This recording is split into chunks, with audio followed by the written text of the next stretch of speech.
CTV News, Vancouver Island Report. Good evening. There's a cougar on the prowl in the Comox Valley, and an elementary school is right in the midst of its hunting grounds. People who live in Royston say the big cat's been skulking around their home for weeks. It has been spotted in yards and on residential streets. At least one small pet has gone missing already, and some people are worried it's just a matter of time before the cougar moves on to larger prey. CTV's Gord Kurbis reports.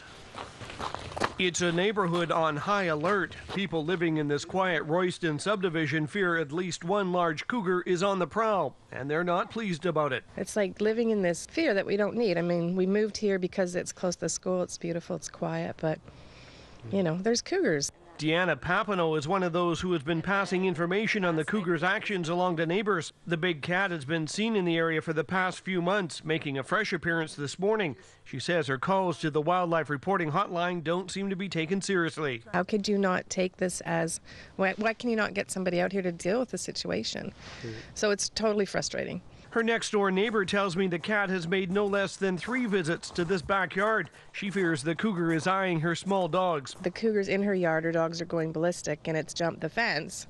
It's like something's got to be done. So I phoned, and they said, well, unless you actually see the cougar, you know, there's nothing that we can do. Up the road, Linda Lee says 2 weeks ago her dog Heffy, the brother to Toro here, suddenly vanished when it was playing outside. She has reason to believe Heffy was taken by the cougar. Well, the next night I had him out for a pee and the cougar went running by here.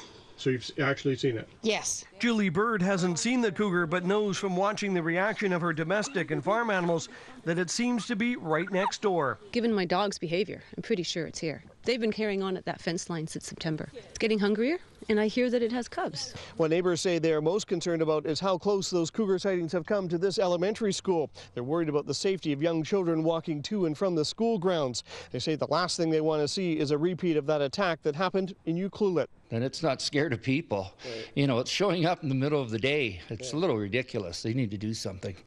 What are they going to do, wait till a kid gets hurt? Royston Elementary's principal says notices have been sent out, the students have been spoken to, and they are taking precautions. We have the students playing in a confined area away from bushes so that they're not close to where a cougar could jump out at them. We all have whistles with us so that if I blow the whistle, the students know to run to the school. We did contact the Ministry of Environment to find out what efforts it's taking to locate the cougar, but our calls have not yet been returned. Gord Kurbis, CTV News, Royston.